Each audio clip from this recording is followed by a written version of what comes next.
Welcome to Mutual Exchange Radio, a project of the Center for a Stateless Society. My name is Corey Massimino, and today I'm interviewing Dr. Abigail Devereaux. Abigail is a research fellow at the Institute for the Study of Economic Growth and assistant professor of economics at Wichita State University. She's also affiliated with the Independent Institute, the American Institute of Economic Research, and NYU's Classical Liberal Institute. Abigail holds degrees in math and physics, both from Boston University, and had a career in high-tech focusing on complex system science before getting her economics PhD from George Mason University. She fielded in complexity economics and Austrian economics. Her work these days is interdisciplinary and focused on two research programs: the mathematical and social implications of accelerating technological innovation and the emergence of spontaneous orders. Thanks for joining me, Abigail. Thanks, Corey. Thanks for having me. So I'm really excited to have you on our show. I read some of your work in preparation for this, although we've run in similar circles for a while. But I got a better sense of what really drives your research by reading some of your papers, and they were quite enjoyable. What I like about your work, in part, compared to a lot of other economics papers that I read, which isn't a lot or anything, I'm not an economist, but compared to a lot of others that I read, your work and your papers feel so ambitious. You feel very not upset, but discontent with the status quo in terms of ways of thinking about issues in economics. And I found your papers really interesting, and they concern deep and enduring questions sometimes that economics misses. And you bring in ideas from other fields, which is really nice and something I really tend to appreciate and look for in thinkers. So I have some questions for you, and the first one is I want to give our listeners a sense of where you're coming from in your ideas. So I wanted you to talk about some of your biggest intellectual influences. And I know it's probably an eclectic bunch, but that's part of why I'm excited for the discussion. So what do you think of Sure, that? absolutely. Let me know if you want me just to go right into it.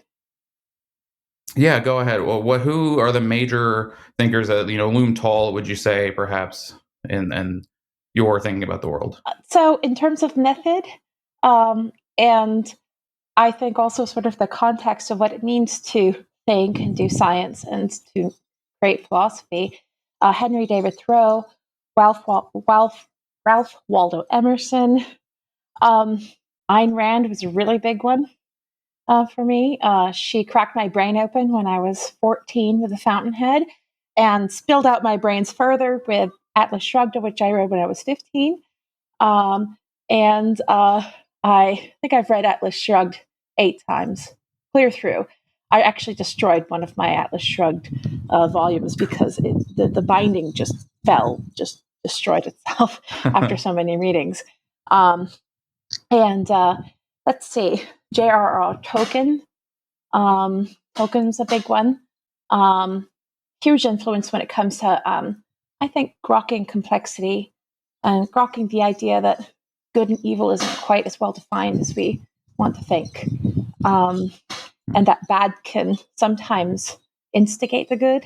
The bad can instigate the good. Oh boy, Isaac Asimov is a huge one.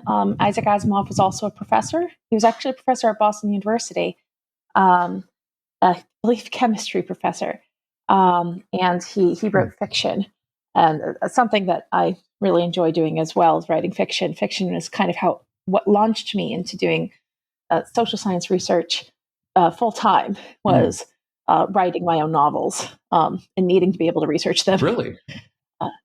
Well, that's a great. It makes me want to jump ahead. I had a question for later, but this is the perfect time to bring it up because I noticed when reading your papers, you one of them, Asimov, was central on complexity, and you quote him at length. And another paper, you also quote Oscar Wilde. Yes. And so I kind of noticed this pattern, and I was curious what you think of the relationship, perhaps, between the sciences and the humanities, because it seems like you want to bring in insights from everywhere, even though your research is very scientifically Sure. driven. When it comes down to it, good thing that Oscar Wilde had a grasp of, which scientists, the great ones, need to develop a grasp for, and I think they do to some extent, is aesthetics. So this idea that there are ways of thinking about the world that transcend what we might call any kind of specific way of thinking that we can't quite constrain into a consistent theory that from which all statements in the theory are deduced from some firm set of axioms.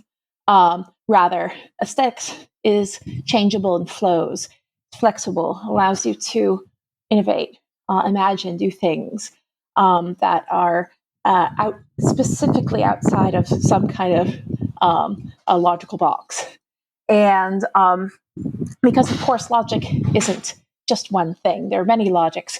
Logic is self-creative, as is part of my work right now, is thinking and defining what it means to have a creative logic. This is Emil Post's wonderful contribution that was lost to the ages, really.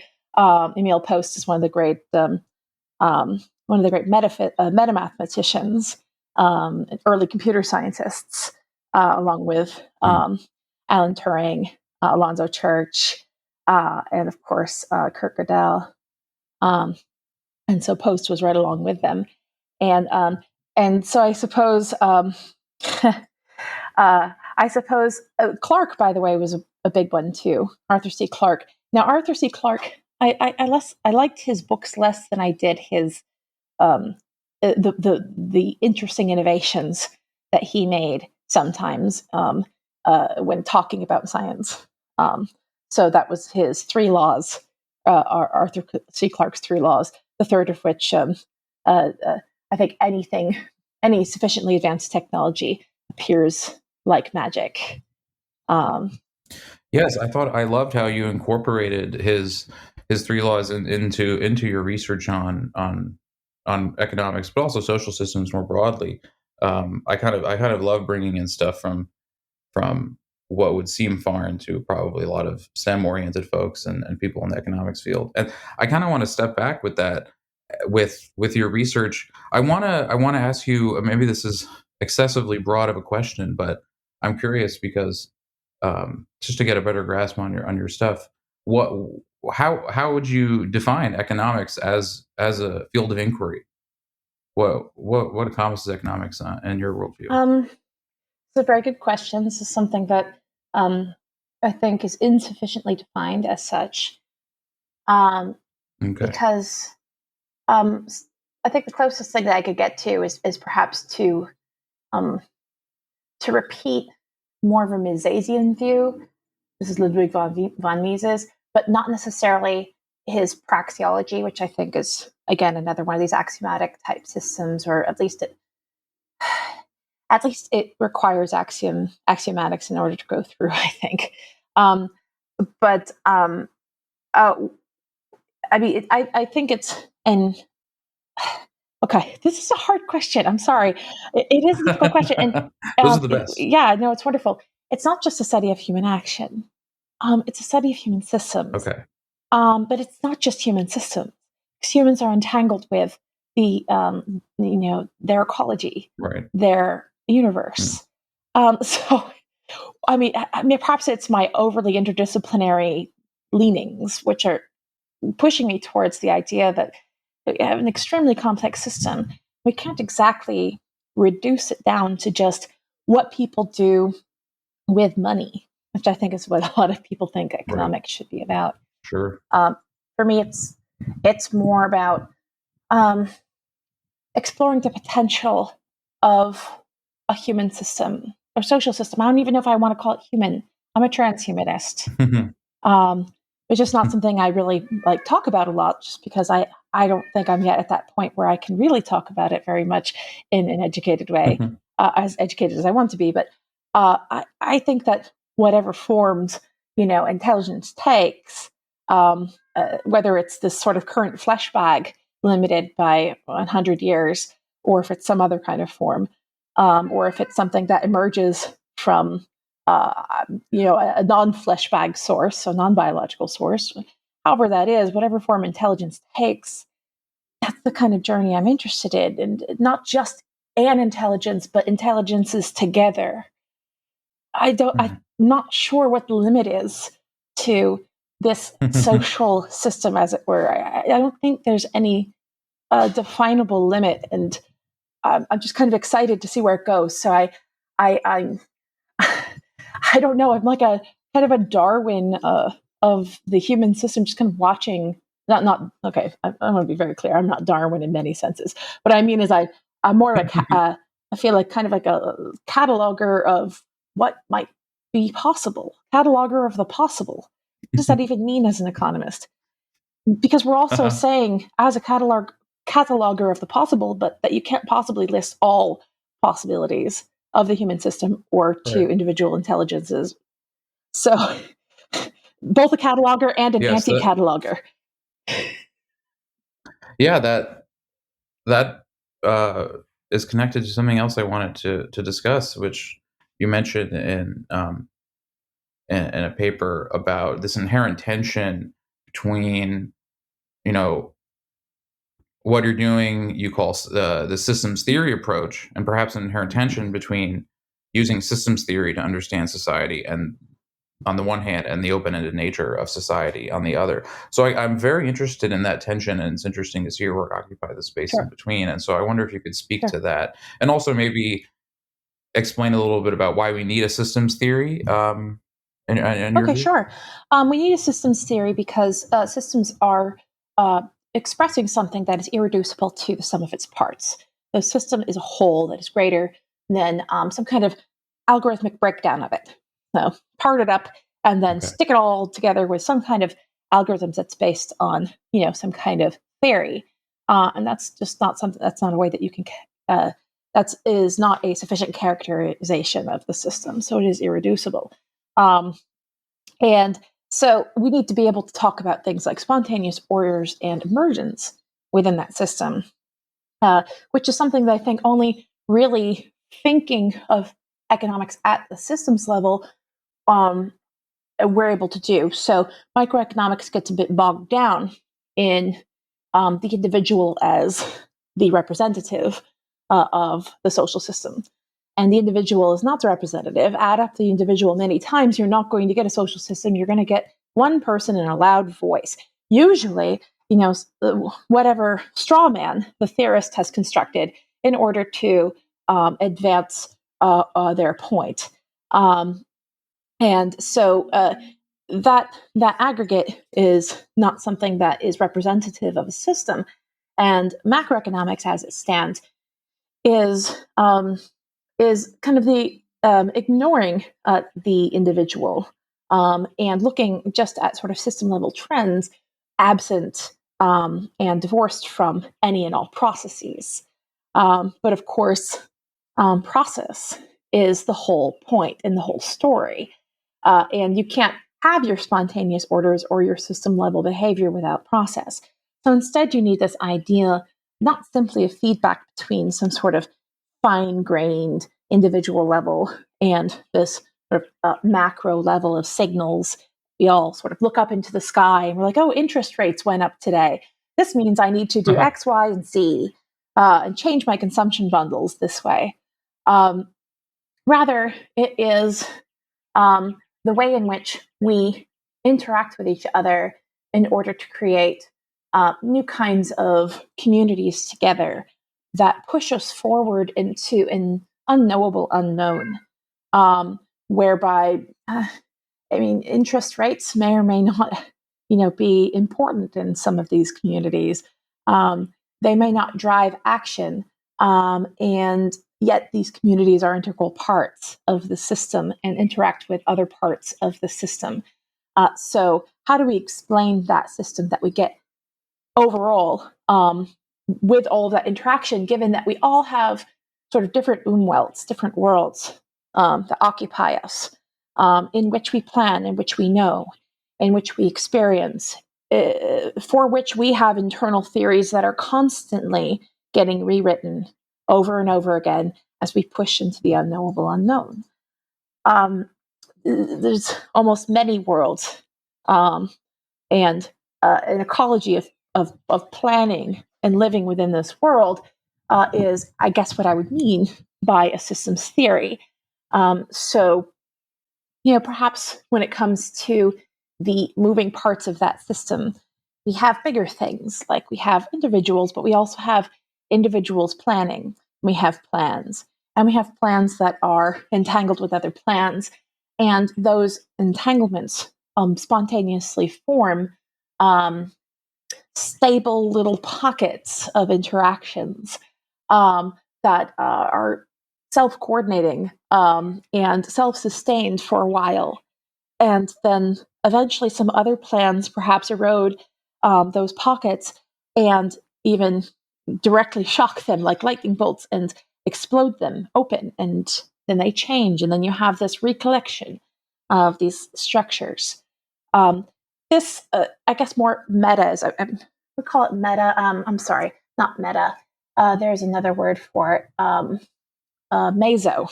So this is the in-between, the middle, the meso.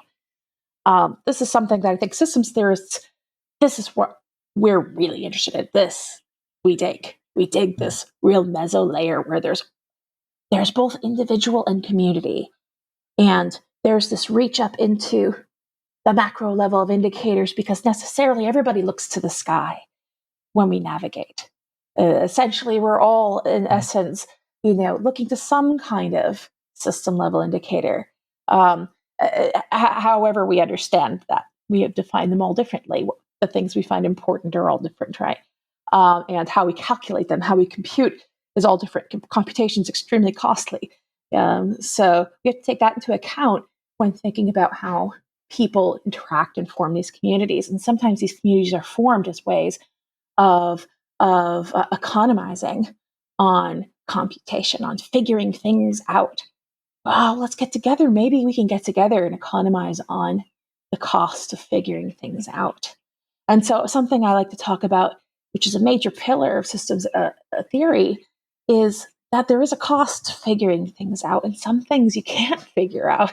And I think acknowledging this cost also helps to explain why in the world we would ever have these mesostructures forming spontaneously.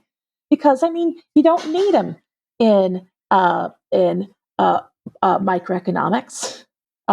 They're ceteris paribus, those they're not necessarily understand individual action. And in macroeconomics, we just aggregate all the little stuff.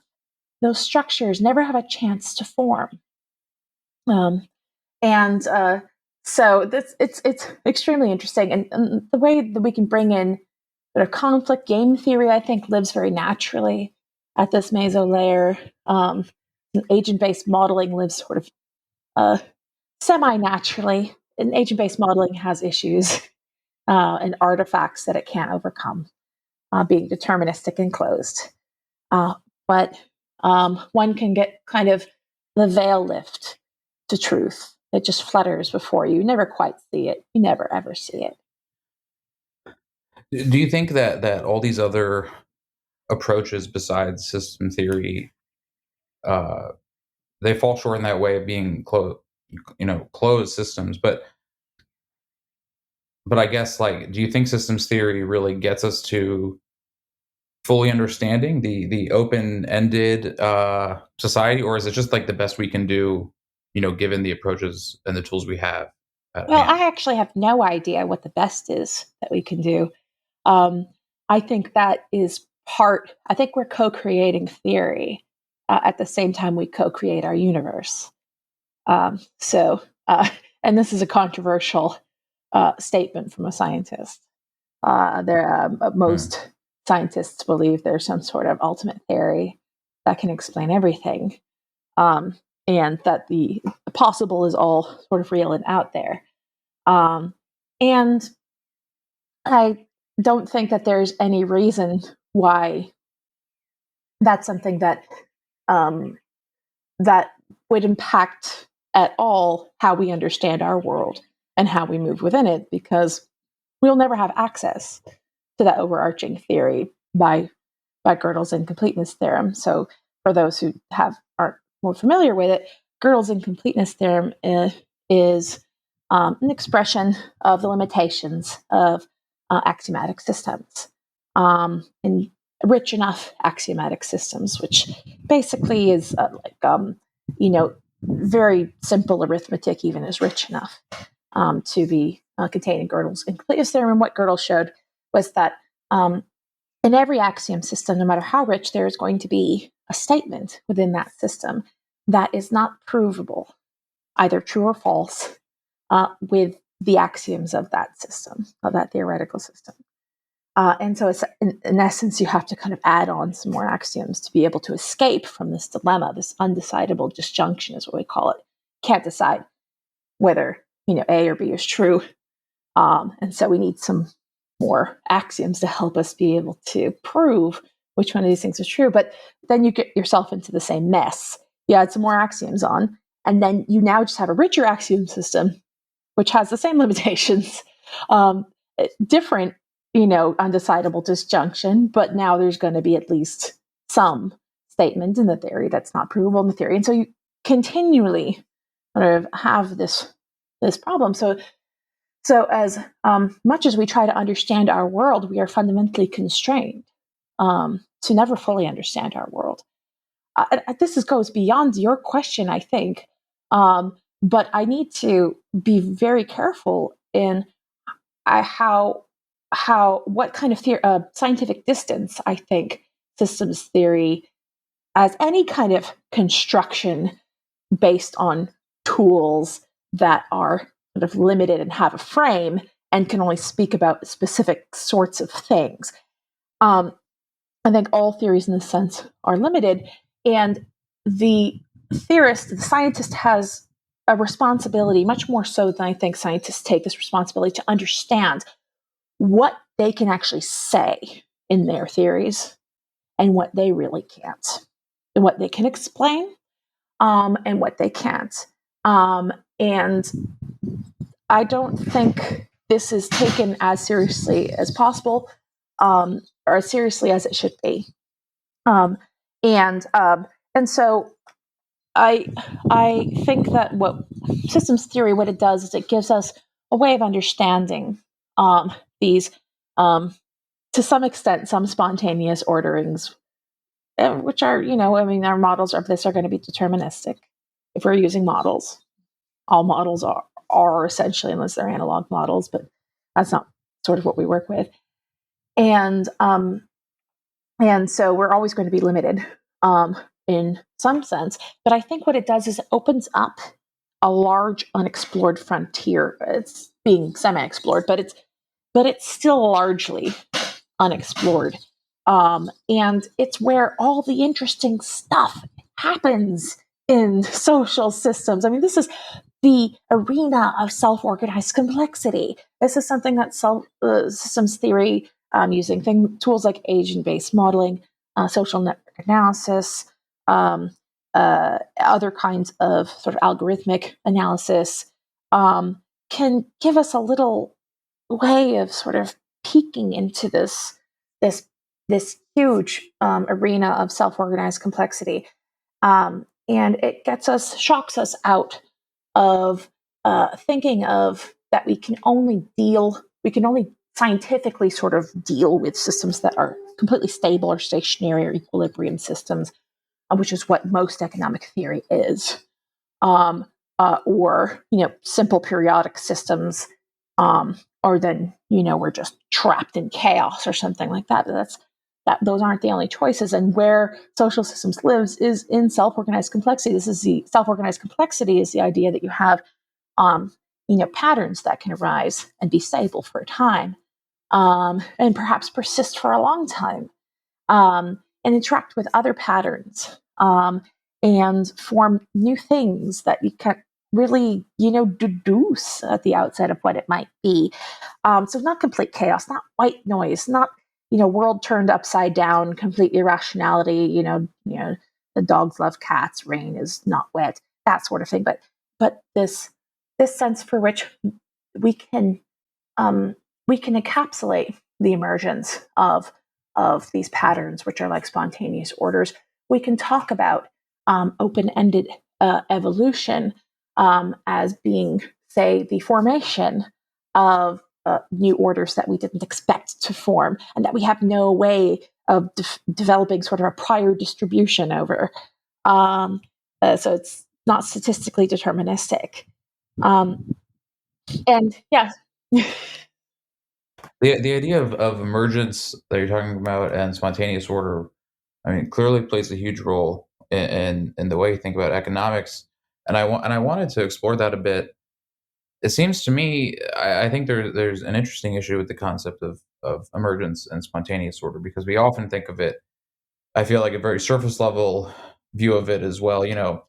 Spontaneous order. Okay, well that's the market or that's civil society, and the opposite of spontaneous order, planning, is the state or government.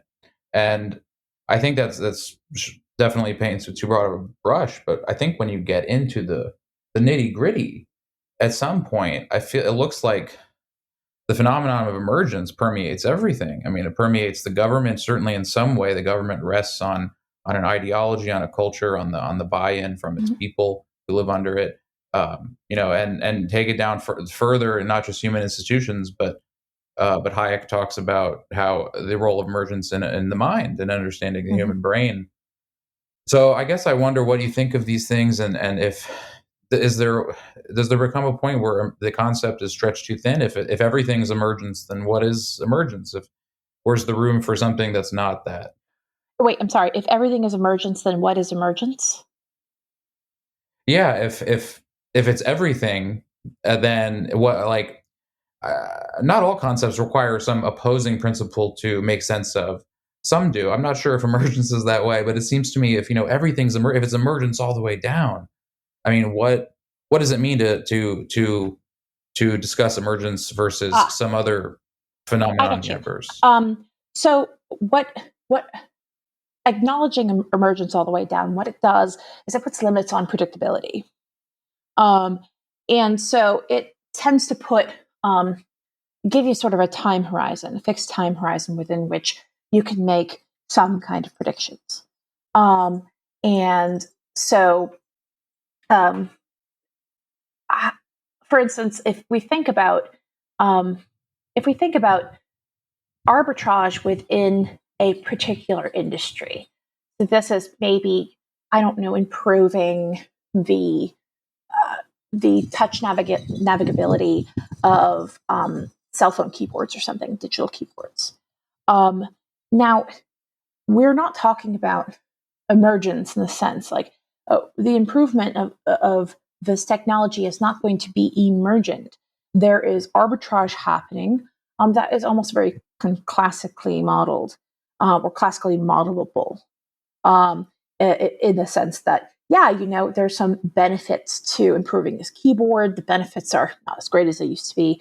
They're not going to probably, happen upon a whole new ground shaking economic niche, technological niche that opens into this incredible new um, technological ecosystem like the internet did and various technologies did. The aesthetics of MP3 players was part of why people just wanted MP3 players. So there's a great deal of the way that, say, the Apple sort of handles its sort of the aesthetic entrance of its offerings that attracted people to these digital technologies. Um, and when some economists were saying, it's not a big thing, it's just going to be like, a new form of, sending letters to people. It's not going to change the world. But of course, we've seen that there's many other things that one can do in this space. So when it comes to a new sort of niche, I mean, the the Bitcoin white paper opened a new technological niche, essentially, in the development of that technology. So, um, so when I think of things like that are emergent, I think more of the exploitation discovery, the happening upon a new uh, uh, sort of technological or social niche. Of course, there's all sorts of social technologies too. People don't talk about the way we relate to each other like a technology, but I like to think of it that way. Um, and I mean, democracy, the way that it is now, is a kind of technology. Um, and essentially, this niche was being explored in its modern format. I'm going to go back into sort of antiquity, but in its modern format, being explored uh, as a way of improving upon monarchies or monarchical systems. I'm not a historian, so just essentially, and I do think there's going to be something else that can, oh gosh, I would hope would improve upon the social technology that is the democratic system, the so-called democratic system that we know and use, or uses us rather. Um, and and so how are we going to actually discover this niche? I think that's what I mean by emergence and a spontaneous order. And right now, something that lies beyond our prediction horizon. It's something that some of us can talk about. I'm a novelist, a science fiction novelist. Hopefully will actually be published someday. If I have the ability to write a little bit more fiction. Right now I'm writing more nonfiction. Um, but and I like futurism. I like the idea of kind of trying to look past that horizon, really straining your eyes, trying to imagine what's out there. And I think that that's what I mean by emergence, is something that is beyond the current prediction horizon, that's going to happen. And the little things like this happen all the time. We're not talking just big things that change huge groups of people, but small things that change communities for the better, that they couldn't really predict would happen. Um, Change or for the better or worse. I mean, next door. Next door has been a phenomenon when it comes to neighborhoods and this sort of thing. Whether it's changing it for the better or worse, not sure. Um, but communities that are able to gather together. I think about the the community on various social fora of trying to body hack in ways that is largely extra legal. So these are folks who don't have access to or don't want to go through gatekeepers in order to, say, transition, medically transition, or to do something else that they want to experiment with their own bodies, maybe some sort of anti-aging sort of regimen or therapy or something. And they gather and they share information. And so body hacking, it's a community, and it's something that has emerged, sort of enabled by a bunch of different factors, where people are able to actually speak together about extra legal stuff, and they're anonymous enough that they feel protected, and figure out ways to access things. This is like the Auntie network that helps folks get abortions who are in places and now U.S. states that are restricting that sort of thing. And so you can have emergence happen in a variety of levels. Emergence, like you said, happens also within. This is another reason why I am so also hard on my aesthetics. I like to play and write music. I like to paint. Um, it changes my perspective. It takes me out of myself, and it allows me to sort of touch the adjacent possible, that world that's right next to us, that is not yet realized, but that is close. That is something that we can kind of partially see through that, the fluttering veil. Uh, and so, yeah, I think that emergence. I don't necessarily mean that everything is emergence, and I don't know if that's a great way of thinking about it on the meta scale. I mean, on the meta scale, there's no predictability except for, something like sun death. But even then, imagine that we figure out a way to have the sun not die, or something happens, some weird, physics event happens, some astronomical event where some weirdly composed comet with strange chemicals hits the sun, and suddenly, oops, the sun's got a new furnace now. It's all good, guys. There's so, I mean, to the extent that that some things are predictable, I think there's very limited set of things that are predictable. It's mostly at very long time scales. But I'm kind of rambling at the moment, so I'll go back to you. Oh, not at all. Not at all. I mean, because there's a lot to say about the topic of emergence. Um, I I wanted to ask, would you consider yourself a heterodox economist? Heterodox economics means a very specific thing. It usually means Marxian Okay. economics. Environmental economics is now becoming less heterodox, but that used to be within that header. So I don't know. One does not get to control language. Language is created Sure. outside of oneself. Um, and so I'd say just because of that, I wouldn't really fit in to the heterodox, the orthodox heterodox economics community. Well, I didn't mean necessarily any substantive position on economic, but does it feel like your way of thinking about economics is Yes. outside the Oh, certainly. mainstream? I think Yes. something like Okay. upwards of 70% of mainstream papers are in the statistical determinism frame, theoretically. Okay. So using some sort of econometric or other kinds of statistical methods on large data sets, and that's the bulk of what's getting published at the top 20 econ journals. That's what academia is focused on. What would you What would you point to as you think maybe the central error of more mainstream economics and that bulk that's misguided in your view? Um, I think one of the errors is thinking that statistical determinism is going to get you around some of the problems with with analytical methods.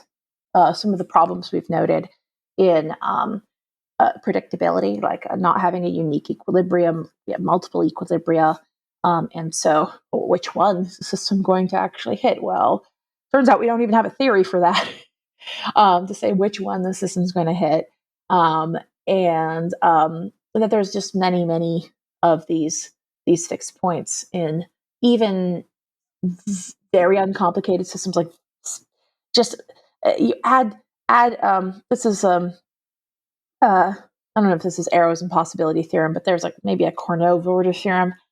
I'm kind of fuzzy on my memory, but just adding a third voter into like a simple voting system with consistent preferences, and you get cycling. Just three. That's all you need. You go from two. Two's Mm, fine. Oh yeah, we can well order mm. this system preferences, and we can get the Pareto optimum if we allow us for simple voting in this system. Now add a third, and the system's never going to come to an equilibrium necessarily.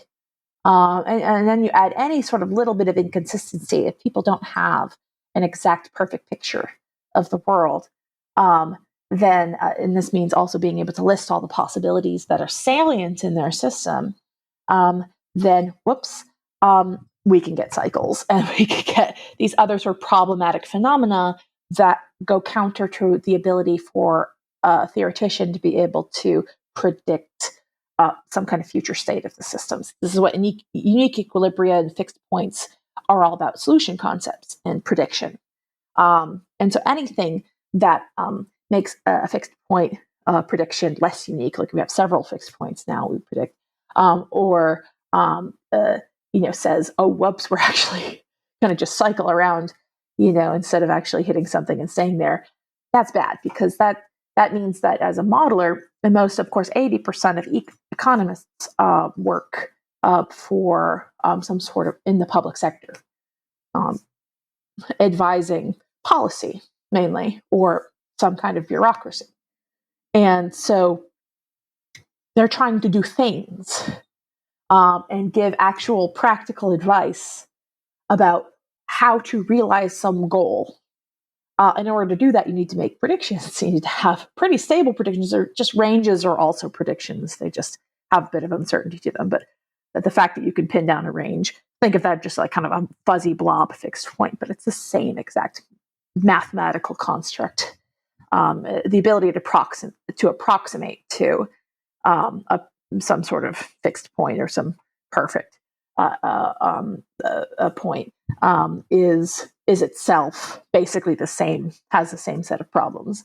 And so statistical determinism, a lot of people are very fond of subjective probability, like Bayesian statistics, has the same issue, namely in that at the very least, in order to form a prior or posterior distribution, you need to be aware of all of the possibilities in the system. Uh, Even if you're assigning, random probabilities to things, like you just started out, you don't know nothing, and you assign random or very tiny probabilities to things that may not warrant it, and then in the future you're, correcting your priors or whatever as you go along. You still need to be able to list all the possibilities in the system in order to do this. And that's not possible.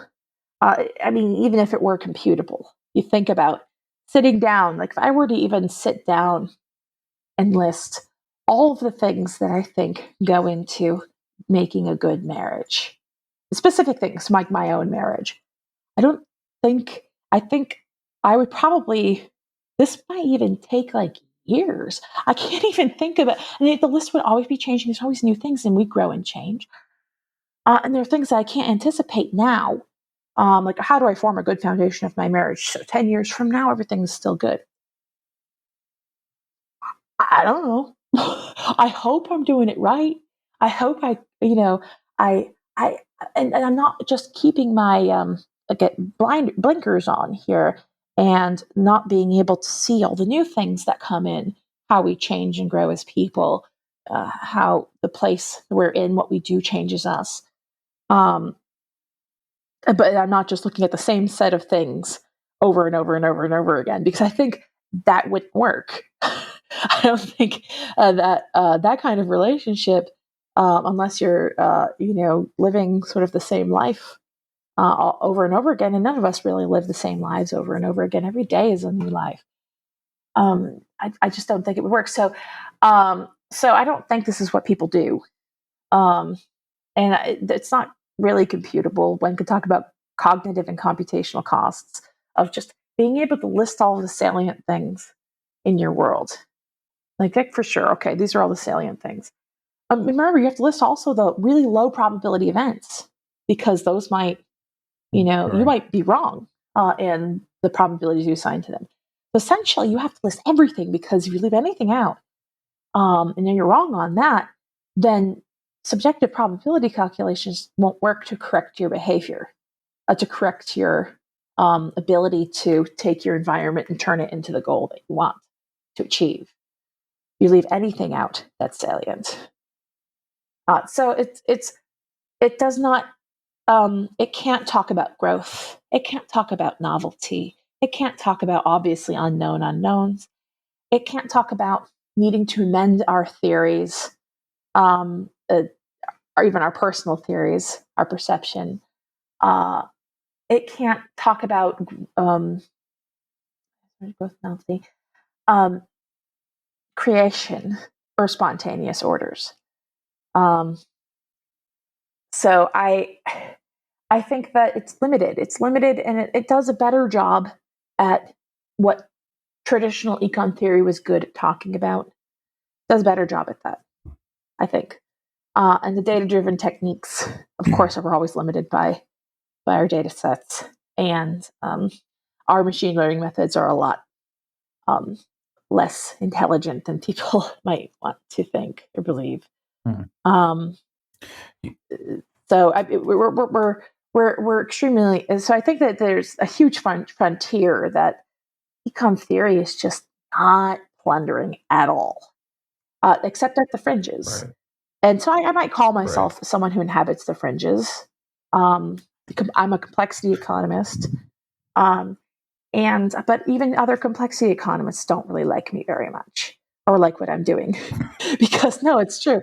Well, that kind of ties in. Because I wanted to ask, I wanted to know what you thought of what the mainstream gets wrong, but I wanted to ask. Surely you run with lots of other, fringe economists. So what is it that they tend to get wrong? There's always a bias towards wanting to be able to say more than you can say. And I think that really there's not enough humility in the way that we apply our tools and methods. And I think people get stuck. And so even complexity economists can have a vision One complexity economist I work with likes the idea of, he believes, of course, that systems are complex, but we can actually get a handle on them if we just have a big enough model. So, 100 agents, and a voter in some sort of 3-option voter model.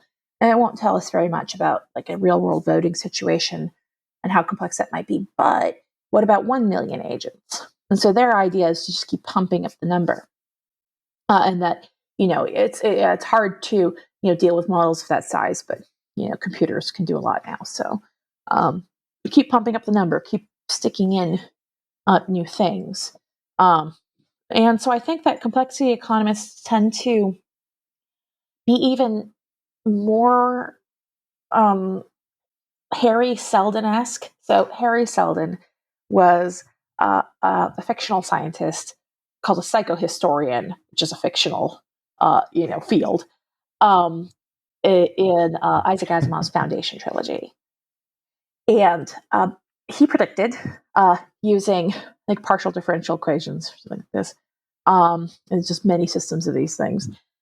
He predicted that that there's going to be some dark age of humanity approaching, but he could reduce the length and depth of the dark age from like 5,000 years to like 100 if he poked society in very specific ways, little nudges, for little pokes, sometimes not even really seeming to matter very much or be important, but since he had a handle on all the complexities and all the ways in which initial conditions, systems can be very sensitive to initial conditions. This is the butterfly effect, right? Since he had a handle on that and he could predict it all using his analytical method, then he was able to reach his goal. Of course, there was the mule. This is the character that appears in the Foundation, that it was a mutation of a human that was totally unpredicted by Seldon, because it was not a human, it was a mutation. And so there's this idea, at least also Asimov flirted with it, that you can have this unpredictability, and it almost completely takes the entire psychohistorical program in what it's trying to do to reduce the Dark Age. It almost takes it all completely off the rails, is the appearance of the mule. And so I do think these engineered systems are extremely fragile to true uncertainty, Knightian uncertainty, as we'd call it, the existence of something that is not risk, cannot have a probability associated with it. Engineered systems, particularly ones that are more complex, are fragile.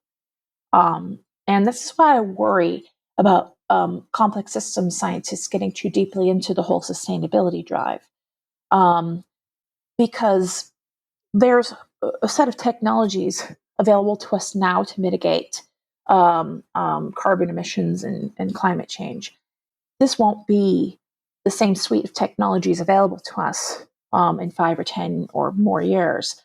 And I'm concerned about some sort of, very ambitious plan by, current scientists. It's very complicated, has a lot of bells and whistles, very expensive, and sucks up a lot of resources, and therefore destroys a lot of competition in this area if the plan is imposed upon the social system.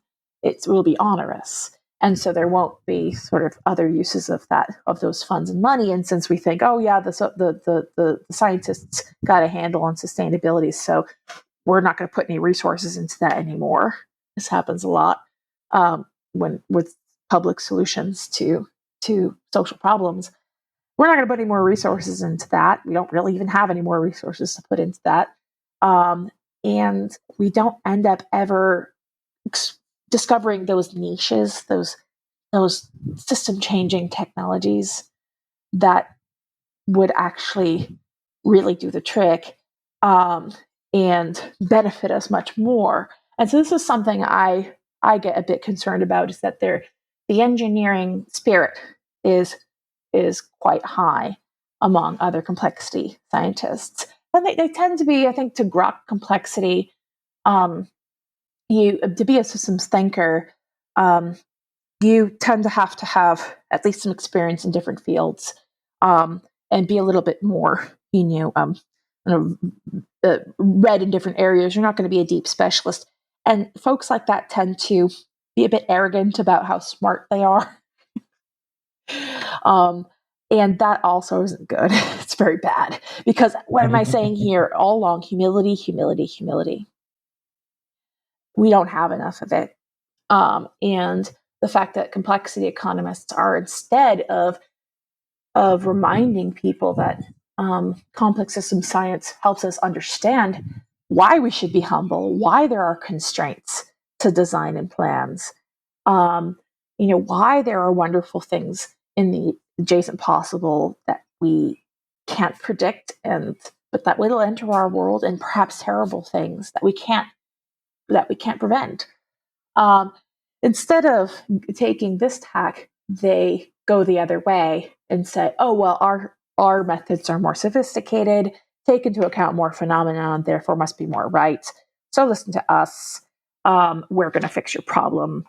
And yeah, we might have to use a trial and error method, which is the nasty way of saying we're going to mass experiment on entire societies without their consent.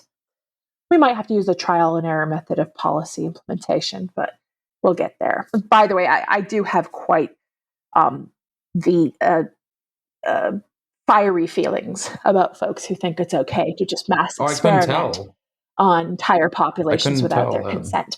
And this is something that's quite popular among complex system science. And those scientists and those who would consider themselves liberals and consider themselves empathetic, and all of those nice qualities we want to associate with the sort of the liberal feeling and tradition. Yet they are more similar to much more liberal societies that scientifically experimented on entire populations than they might want to think. So this is something I'm very concerned about. Is also policymakers don't understand complexity as well. It's less intuitive. I think we should make it more intuitive. I think that's part of our problem is a communication issue, because I think we grok complexity. It's all around us. But they tend to then think that if you use that perspective that you know what you're talking about. And this is bad.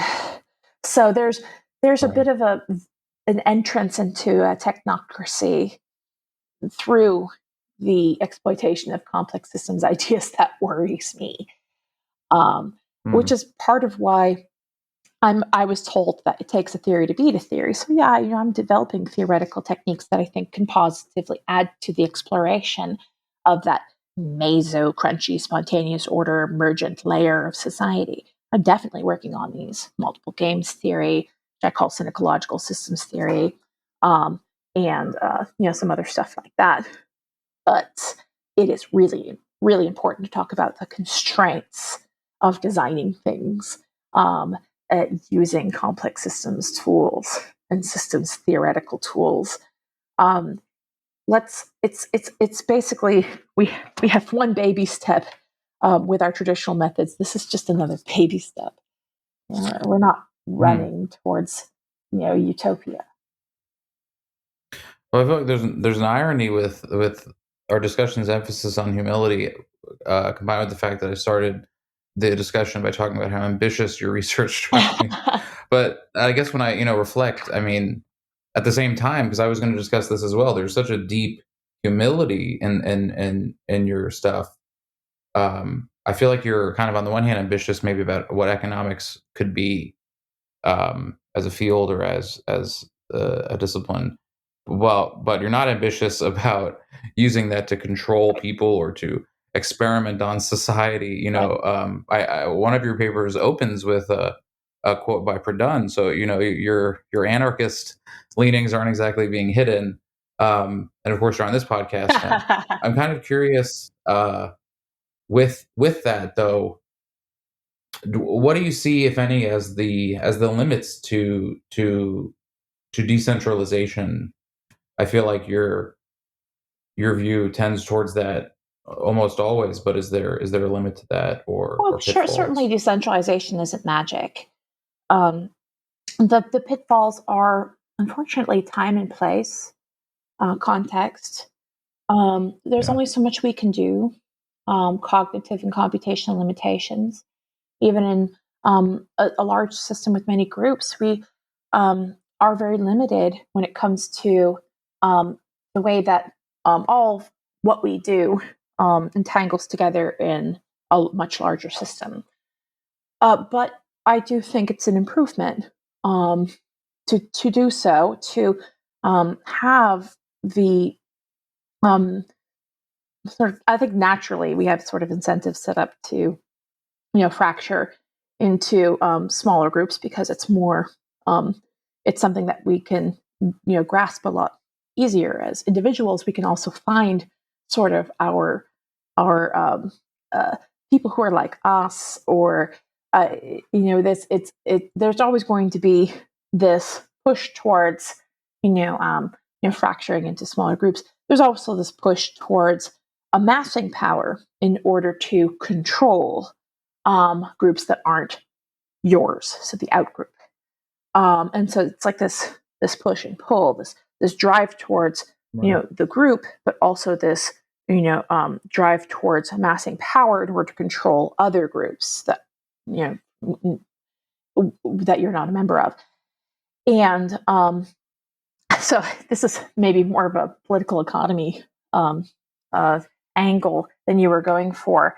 But getting back towards decentralization, I think that we just have a better chance at discovering sort of new social technologies in particular.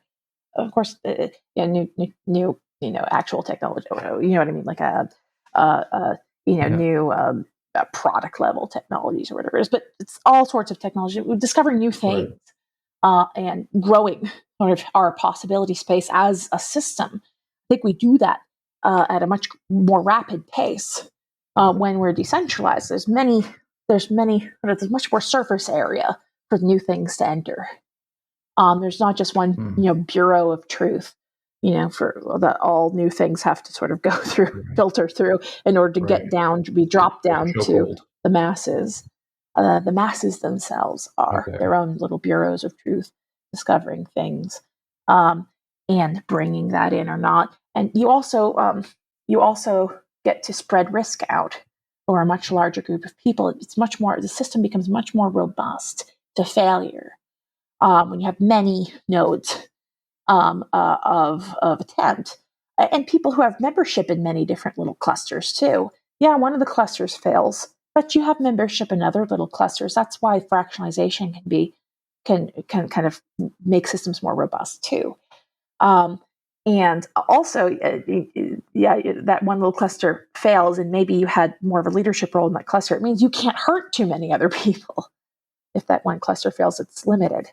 The amount of harm you can do is more limited. So I love network analysis because I think it really helps you visualize and grok that more. And so this is kind of the way I guess tools can help us visualize and understand things without being like the tool is reality. This is the problem I have with some economic theoretical methods, is that the tool gets conflated with reality. That's dragons are in those waters. Don't go there. So it's not scientific either, but that's dangerous. So I think some people would argue that you need some measure of centralization also for the system to produce anything that's, I don't know, some level of social technology needs to have some higher level of centralization, like some big social technology. They use typically market failure theories, like externalities talk about that, but I don't think that that's the case either. So I'm a big fan of decentralization. I think most central edifices should be burned down, metaphorically speaking, of course. Totally metaphorically. Anyway, before we will go, I wanted to, before we end the discussion, I did want to give our listeners a chance to listen and hear about science fiction, because it comes through in your work that you love science fiction. It's so interesting how you mine it for the social scientific insights. And so, feel free, like, I don't know what science fiction you like. You spoke about how you write science Mhm. fiction. I'm So, curious. I think one of the perhaps the greatest science fiction writer that I've read so far is Ursula K. Le Guin. So I was particularly enamored of her Left Hand of Darkness. I think it is one of the best books that has ever been written, and it's so underappreciated. Um, and it took her a long time to get it published, too. Very long time to get it Mm, published, and it wasn't considered to be, I don't know, uh, of the sort of pulp format that science fiction often took. I was much more sort of cerebral and slow, but that pacing is wonderful for what you need to be able to really put yourself into in that book. So, Left Hand of Darkness is wonderful, um, and her The Dispossessed is is very intriguing book. I find myself reflecting on it over and over again. So this is the idea of you have a main planet like an Earth and then a moon, and you have a group of people who don't want to own property anymore and believe in a moneyless, propertyless society. They have a very strong philosophy around that, and they have terraforming capabilities to some extent. And so they all move off. That group moves to the moon, and they live there many generations to the point where the story starts with someone who's been, who is has many generations of that society building up underneath them. So you really get inside what a mature society like this would be. And she calls it, I think, an ambiguous utopia or something like that, because she's mhm. not really trying to sell the idea that this is a utopia at all. It's just something that maybe could work and benefit people who would like to live in that kind of society. And I do think she kind of strawmans the propertarians, as she calls them, back on the planet when one of the propertyless people from the moon goes to visit.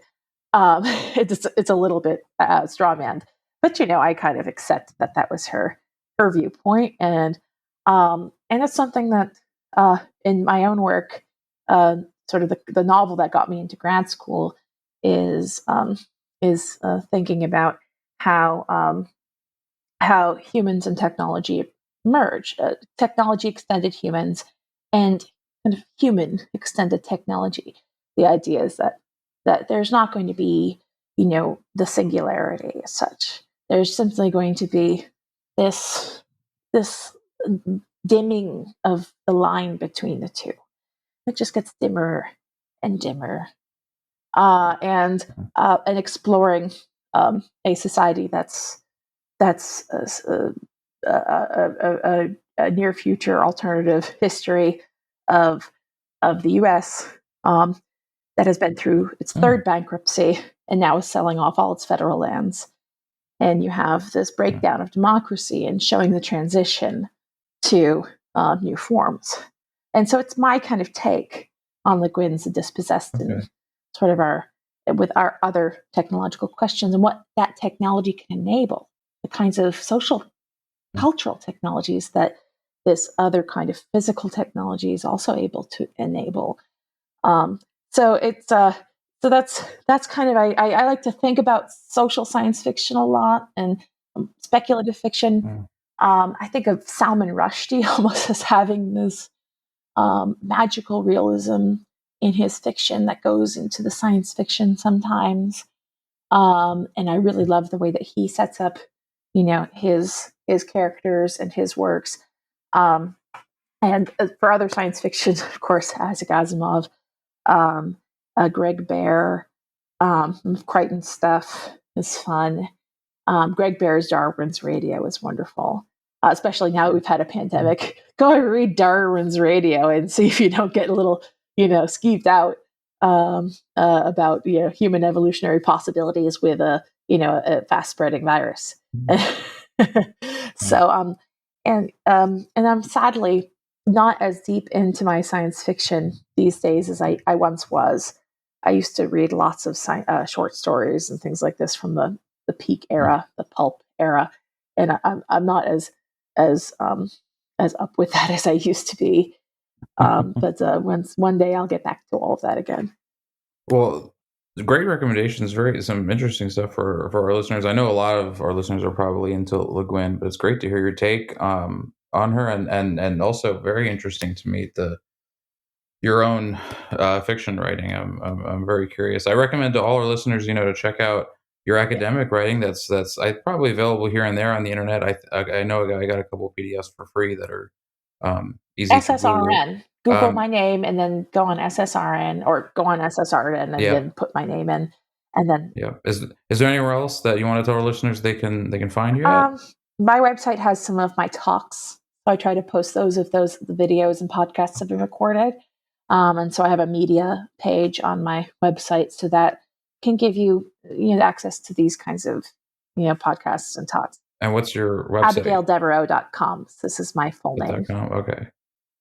And are you on Twitter? Do Yes, you want I'm to? semi-active Okay. on Twitter. A little less than I used to. I see Yeah, sometimes. yeah. I get put on various like competitions. I don't know. Oh, those, yes, the So I brackets. get more followers. Yes, I think we feuded on the We brackets. were up against each other. I think you beat I, me. I You beat me. I'm so Oh, I forgot sorry. about this. I never could have predicted it. But I No, got that's roundly beaten in the next by, I don't know if it oh, was Bob Murphy it's rigged. or something, Oh, it's which kind of rigged. It's raises my rigged. hackles a little bit because but Oh yeah. Oh, we should end the discussion. Um, but thank you so much for joining me. This has been such a fun discussion. It's been very insightful and also funny, and I'm really glad to kind of bring your work to maybe hopefully a new audience, and some Great, people can thanks. check it out. I know a lot of yours will be interested Well, in it's these been wonderful. topics. Nice to meet you too. Yes, thanks so much. Thanks for talking to me, Abigail. And thanks to our listeners for listening, and we'll see you next one.